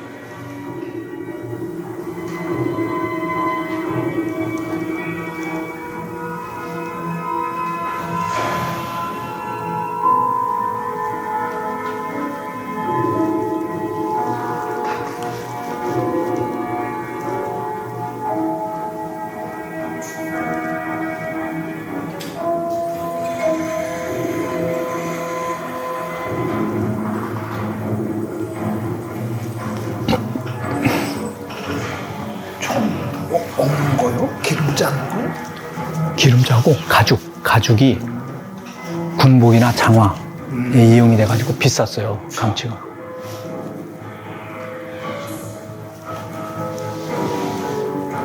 세상에.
In 1904, a fisherman, a Japanese fisherman named Nakayo Zaburo, applied for a leasehold on this to sort of treat it as a private property, private fishing ground, both for regular fish in the water, but also especially the sea lion. Unfortunately, as a result of setting up the sea lion butchery until the end of World War II, the East sea lion became extinct. And using the argument that, well, because Nakayo Zaburo had a sea lion venture on them, they are always Japanese, just simply doesn't make sense. It became part of the Japanese empire, but then Japan lost the empire. So obviously, the British government in Japan today is claiming not only Dokdo, but also Jeju-do and Korea itself at that extent.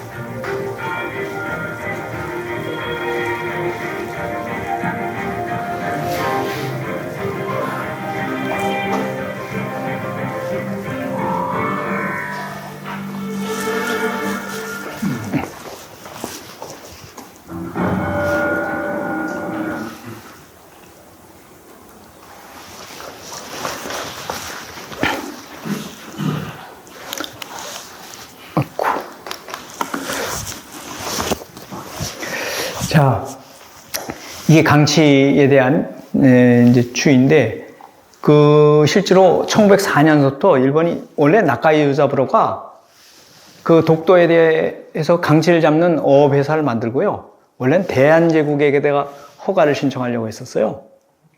근데 일본 정부에서 그걸 알고서 회유를 한 겁니다. 제가 말을 잘못했는데 일본 정부가 아니라 대한제국 정부에게. 그 울릉도하고 독도가 대한제국의 영토라는 것을 알고 있었기 때문에 대한제국에게 허가원을 제출해가지고 세금을 내고 강치를 잡으려고 이렇게 했었는데 일본 정부에서 그거를 파악을 하고 그것을 대한제국 정부에게 요청하지 말고 일본 정부에게 요청하라. 대한제국에 신청한 허가원 청문서가 있어요? 없어요. 없고 그거는 그래서 이제 그 내막은 이제 그렇게 해서 일본은 이제 그가 러일 전쟁을 지금 일으키고 모색하고 있던 시기였기 때문에 이제 러일 전쟁의 앞으로의 이제 전쟁터는 이 대한해협이 될 것이다. 이런 걸 예상하고 있고 그래서 1905년 1월에 독도를 자기네 땅이라고 이제 이렇게 공포를 하게 되는 거죠. 공포를 하게 되는데 그때 한 해에 강치를 아까도 그랬듯이 한 해에 3,000마리 이상을 잡았어요. 한 해.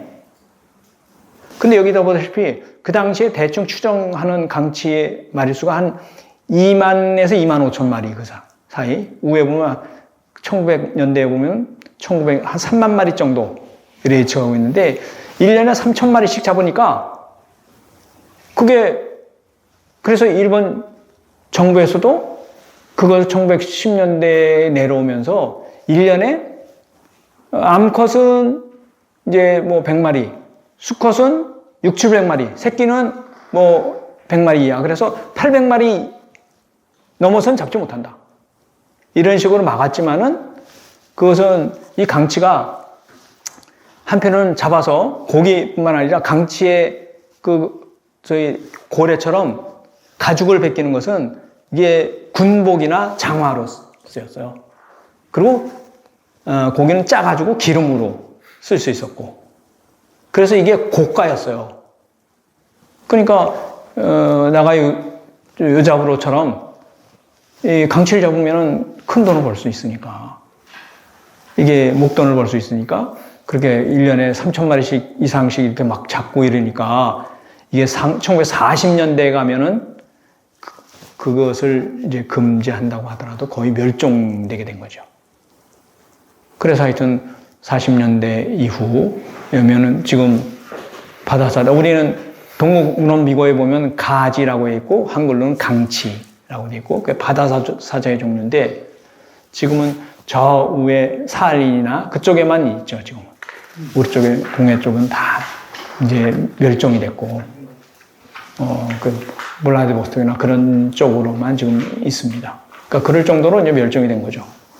멸종이 됐고. 마찬가지로 고래도 1903년 이후에 통계해 보면 1년에 100마리 이상씩 잡았어요. 100마리 이상씩 이제 잡고, 전라남도에서도 계속, 전라남도에서도 이런 식으로 1912년대에 100마리 정도씩 이렇게 잡고, 그래서 1910년대에 뭐 2, 300마리씩 이렇게 고래를 잡았으니까, 1960, 70년대까지도 잡고 있었고, 나중에 이제 1970년대에 와서야 동해에서 고래 잡는 것을 이제 금지했기 때문에 지금 하여튼 일부만 남아서 도래에서 장승포라든지 이런 데서 하여튼 뭐 고래를 구경할 수 있는 유람선 이런 것을 이제 달 수 있는 것이죠. 그래서 줄어든 것은 역시 개체수가 줄어들어서 그런 거예요. 그렇죠. 개체수가 이제 이렇게 잡게 되니까 점점 이제 줄게 되는 거죠. 개체수가 점점 줄게 되었고. 그래서 뭐 그 당시 1904년, 5년에 일본 신문에 보면은 고래선, 포경선이 고래를 잡는 건 뭐 이런 것을 직접 기사, 이런 사진, 그 포경하는 것, 그런 것을 작살로 이렇게 잡는 것, 뭐 이런 것을 이제 신문에 기사로 이렇게 실기도 하고 뭐 이랬습니다. 그래서 동해는 고래의 보고였다.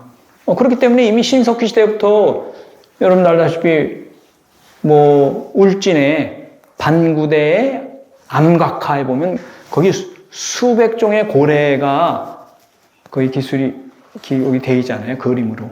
그래서 고래가 뭐 새끼를 이제 베고 있는 고래라든지 고래 종류도 여러 종류를 기술하고 있는데 그럴 정도로 동해는 고래의 또 보고이기도 했다. 고래가 사는 그렇게 얘기할 수 있습니다. 하여튼 이럴 정도로 이제 조선연의 바다는 어족이 하여튼 풍부했던 그런 시기였는데 뭐 일제시대에 거쳐서 1950년대, 60년대, 이렇게 60, 70년대 넘어오면서 이제 어선과 어구가 발달하면서 이제 서해 조기나 서해 조기도 1970년대까지는 조기에 산란철이 되면은 서해는 타시가 형성이 돼 있죠. 산란철이 조기가 밑에 흑산도서부터 올라와서 이제 고군산도, 연평도 이렇게 거쳐 올라오면 수억 마리가 올라오니까 거기에 모든 어선들이 더 와서 하루만 잡으면은 배 한가득 이제 잡을 수 있었던 거죠. 이제 하여튼 그렇게 됐던 것인데 이제 그 어종이 씨를 말리는 거다. 근데 1910년대를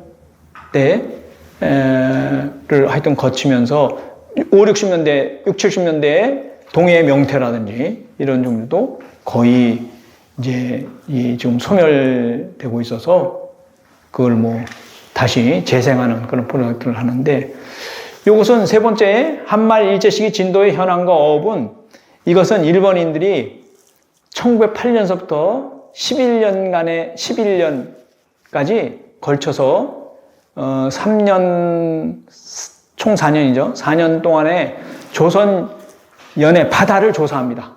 바다를 전면적으로 조사해서 한국 수산지라는 책을 내요. 그게 한 800쪽 분량의 4권의 저서를 내는데 거기에 소위 조선 연해의 군에 대한 바다에 연접하고 있는 군에 대한 현황도 조사해서 이제 소개를 하고 있습니다. 근데 그 당시 조사는 뭐 지금처럼 정확한 인구 센서스 그런 기법에 의한 조사는 아니고 대충 파악을 해가지고 조사를 하는 거죠. 거기 한국 수산지에 보면은 진도에 대한 기록이 이렇게 되어 있습니다. 진도는 조선의 5대 큰 섬 가운데 두 번째로 큰 섬이었다는 거예요. 1910년 당시에는 제주도 다음으로 진도다 이렇게 파악하고 있습니다. 근데 현재는 거제도가 다 그 연육을 해가지고 간척을 해가지고 지금은 거제도가 2이고 진도가 3이고 강화도가 4위, 이 서해는 계속 간척을 해가지고 육지를 늘렸기 때문에 그 다음에 5위는 남해도 뭐 이렇게 돼 있습니다. 그렇게 돼 있고 1910년 당시 진도군의 현황은 마을 수가 260개였고 호구는 6,430호였고 인구는 약 24,000명이었다. 그리고 진도 본섬을 중심으로 해서 작은 선과 무인도를 합하여 도서의 수가 100여 개에 달한다. 이렇게 진도를 기술하고 있습니다. 근데 진도, 완도, 당진 등 행정구역이 조금씩 바뀌었어요. 그래서 지금 이 통계는 그 이세영 선생님이 지금 나눠준 프린트에 보시면은 여기는 1910년에 진도군이 이제 일본이 조사를 해가지고 그 호구수와 직업호에 대한 통계를 한번 보시면은 진도군은 호수는 10,000호 정도 됐고 인구는 여기는 38,000명 정도 됐고 그러니까 3만에서 많을 때는 한 1910년대 중반은 5만 명까지도 살고 있었다고 합니다. 추정하기를. 그리고 직업은 주로 농업이 중심이었고 어업은 이때까지 1910년대까지도 굉장히 미비한 형편이었다. 이렇게 얘기할 수 있습니다. 그러니까 이 당시에는 정확한 통계, 직업별 통계를 뭐 파악하기는 어렵고 대충 현황을 뭐 파악할 수 있었습니다. 정확한 통계는 20년대 중반 이후부터 이제 조선정독부의 정확한 통계를 뭐 파악할 수가 있었다. 이렇게 말씀드릴 수 있겠습니다. 그러니까 여기서 이렇게 차이가 나는 것은 호수에서 차이가 많이 나잖아요. 6,430호에서 지금 요 표는 1197호로 되어 있거든요. 그 이유는 가사도면, 조도면, 도초도면이 내 중에 빠져버려요. 그래서 이렇게 차이가 생긴 거죠. 예. 그래서 진도, 완도군도 나중에 독자적으로 이제 빠진다든가 뭐 이런 형태를 띠게 됩니다. 그리고 조선 수산지에 그게 그 정식 명칭은 한국 수산지인데 거기 진도군에 대한 현황이 면별로도 이제 나와 있고 거기 보면 주된 산물은 해조류가 풀 가사리 종류가 있고 그다음에 김, 파래, 미역 등이 있었고 가사리는 이게 뭐 우뭇가사리 한천을 만드는 그런 종류도 따로 있었고 가사리는 여기서 많이 나가지고 진도 완도의 가사리는 이게 부산으로 모여져 가지고 일본으로 수출이 됐어요. 그래서 그것에 의한 가사리 이제 조합도 형성이 될 정도로 여기는 풍부했다라고 얘기할 수 있습니다. 그래서 일본으로 수출이 되었고 김은 질이 양호하고 향과 맛이 좋지만은 제조법이 뒤떨어져서 모래와 미역 등이 섞이는 것이 단점이었다. 이렇게 이제 한국 수산지에는 그렇게 기술이 되어 있습니다. 그렇게 되어 있다는 것이고 어업은 어류는 종류가 풍부하지만은 한국 수산지 기록에 보면은 많이 잡히는 것은 조기, 갈치, 감성돔, 가오리, 민어, 숭어, 가자미, 작은 상어, 전어 등이었다. 그리고 어업은 이 진도에서는 사계절 내내 영위할 수 있지만은 이 동해안 위쪽으로는 겨울에는 이제 어업이 좀 불가능하고 그랬었는데 여기는 그렇지 않고 이중 성어기는 봄과 여름 무렵이었다. 이렇게 됐고 여기가 어족이 이제 하여튼 풍부했다라고 얘기할 수 있고 그 다음에 군 전체를 통틀어서 수조망이 47통이었고 거망이 27통, 자망이 25통 있었고 휘라와 국망이 다소 있으며 그 다음에 정치망이 17곳, 어살이 14곳이 있었다라고 이 기록이 되어 있습니다. 이렇게 정치망은 이제 뭐 이렇게 이 세워놓은 것이죠. 이제 당시 소안도 근해가 상어의 주요 어장이었고 진도 주변에는 나중에 민어가 풍부했다라고 조선 통어사정에는 기록이 되어 있습니다. 그럴 정도로 진도, 완도 이 주변에는 이제 어종이 풍부해가지고 특히 소안도 같은 경우는 1907년, 8년부터 일본 어민을 일본 정부가 거기에 식민 이주어촌을 형성을 해요. 정부가 일부러 돈을 들여가지고 거기에다가 일본 정부가 어민들이 집을 만들어서 일본 어민이 살면서 어업을 행할 수 있도록 이렇게 줍니다. 거문도도 그런 형태를 띠고 있었다 이렇게 얘기할 수 있습니다. 진도 어민의 생활은 일제시기의 조선 어민의 생활은 매우 굉장히 비참했다라고 이해할 수 있고 1923년 당시의 통계는 조선의 어업자가 굉장히 늘어서 약 21만 명 정도였고 대다수가 어업자였는데 그들 대부분은 고용주에게 선부를 받고 어업에 종사하는 자들이었습니다.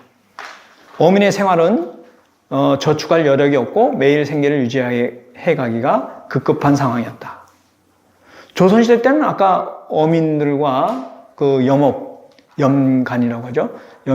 염간들은 일이 힘들고, 그 다음에 신량역천으로, 당시의 평민들에게 좀, 뭐랄까, 천시되었기 때문에 행하는 것을 이제 꺼렸던 그런 것이었는데, 그리고 어업은 굉장히 소위 어획이 불규칙하잖아요. 어획이 불규칙이기 때문에 대체로 농업은 그래도 좀 어느 정도 수확을 예상을 할 수 있었지만은 물론 농업도 이게 풍요의 차이가 크긴 하지만은 어업은 더 흉어와 풍어의 어떤 차이가 굉장히 커서 그 하기가 쉽지는 않았다라고 얘기할 수 있습니다.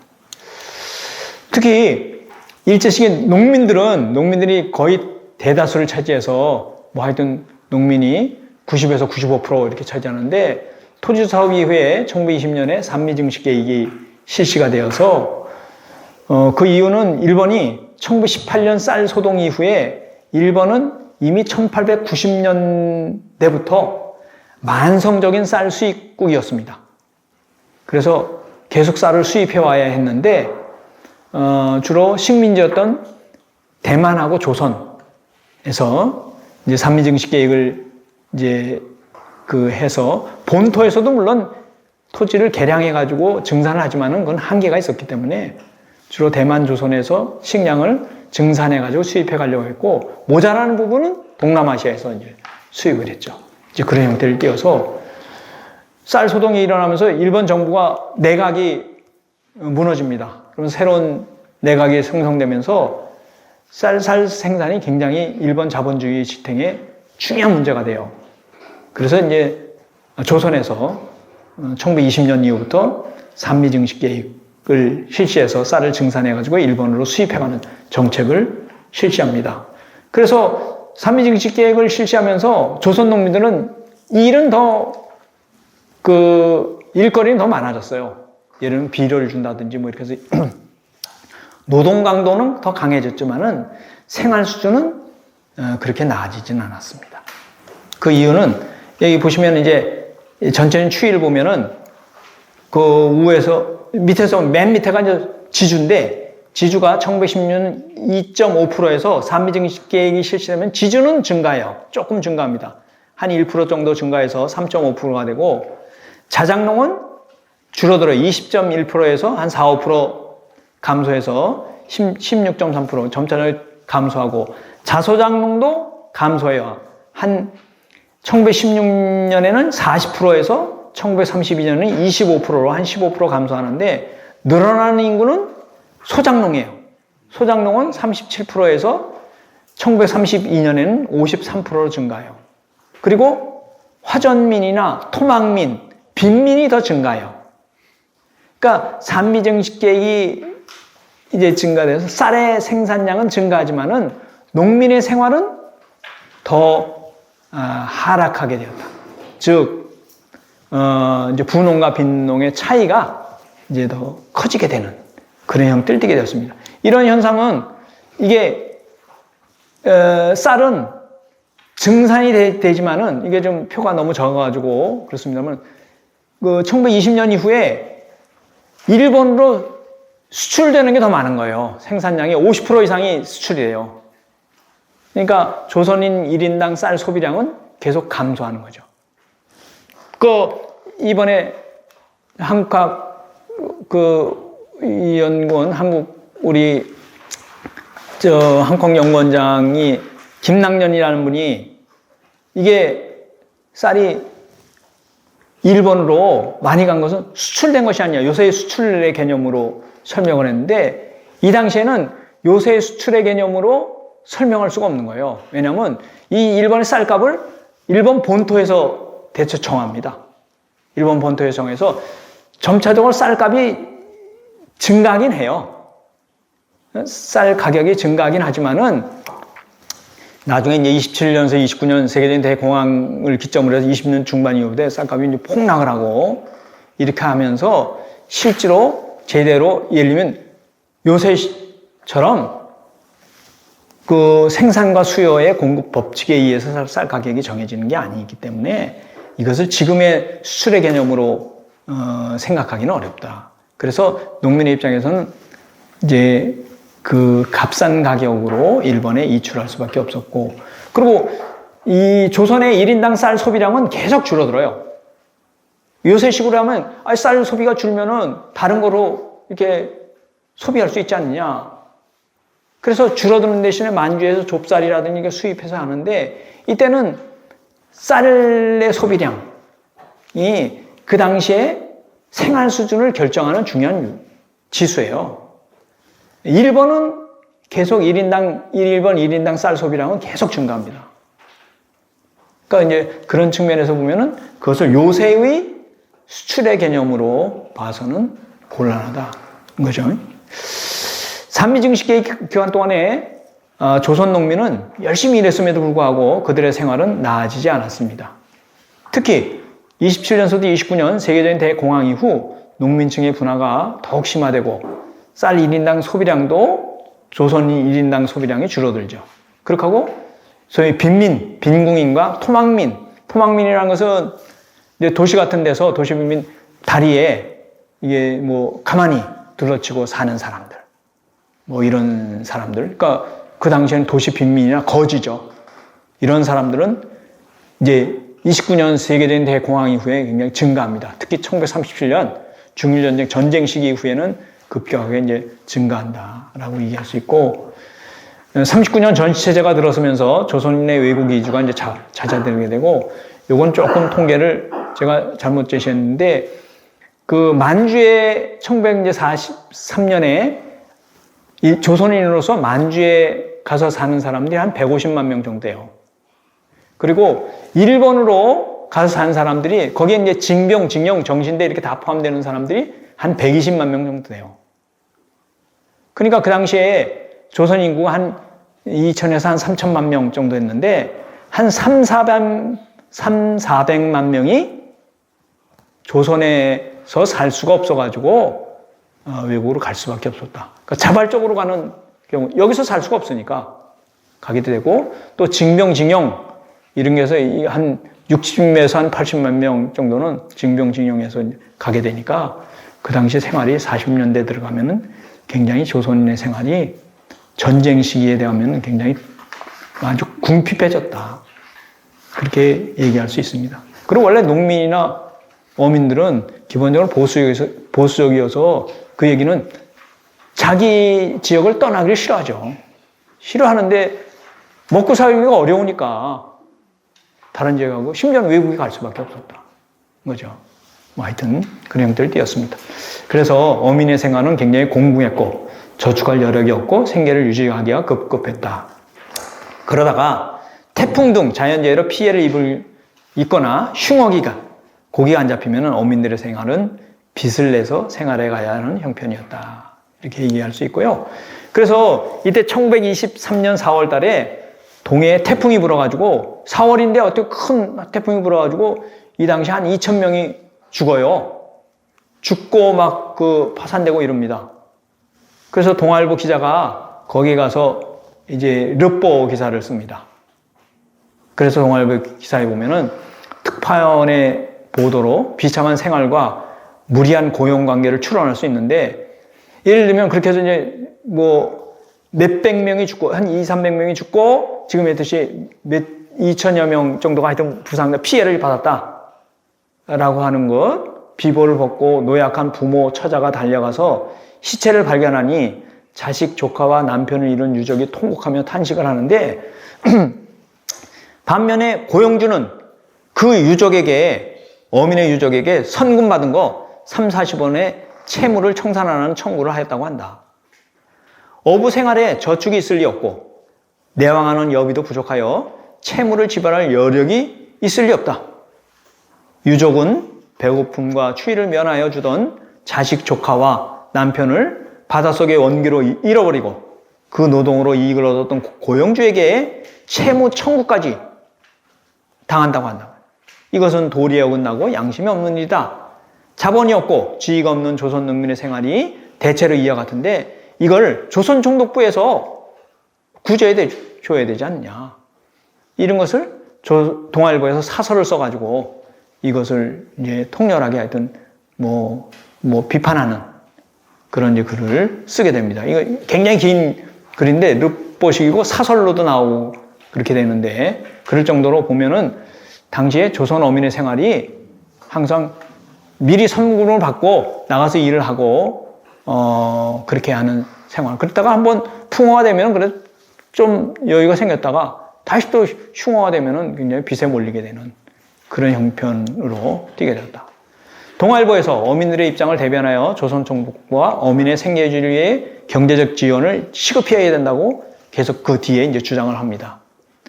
일제시기 어업은 남해구로 어족 자원이 고갈됨과 동시에 동력선 어업 등으로 대규모 어업이 20년대 중반 이후에 행해지면서 일본 자본가가 주도해가는 그런 형태를 띠게 되었습니다. 그래서 우리 70년대부터 뭐 일제시기 현재까지의 전체적인 어업의 흐름에 보면은 한 100년에서 한 130~40년 정도밖에 안 지났는데 그런 어족의 보고가, 조선연의 어족의 보고가 완전히 지금 어족 자원이 고갈됐어요. 앞으로는 이런 흐름으로 가면은 더 어렵겠죠.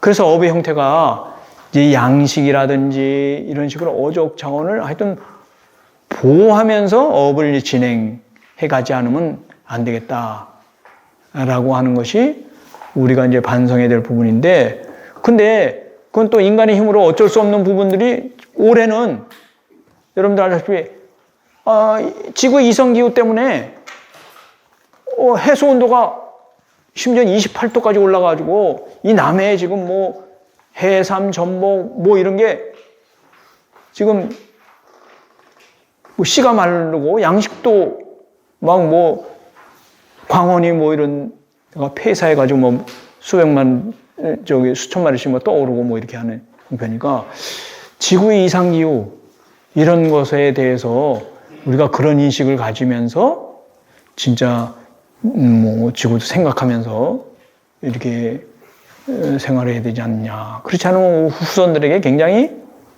어려움을 줄 수도 있겠다 생각이 들고, 지구 온도가 올라가면서 계속 지금 남극 북극에 얼음이 녹으면서 계속 해수면이 올라가가지고 지금 태평양에 있는 무슨 뭐 일부 국가는 이제 사라질 정도고 뭐 이렇게 되니까 그런 부분도 우리가 인식에 넣으면서 하여튼 생활해 가는 것이 좀 필요하겠다.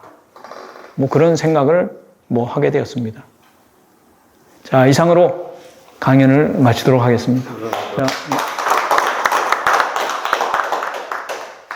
수고 많으셨습니다.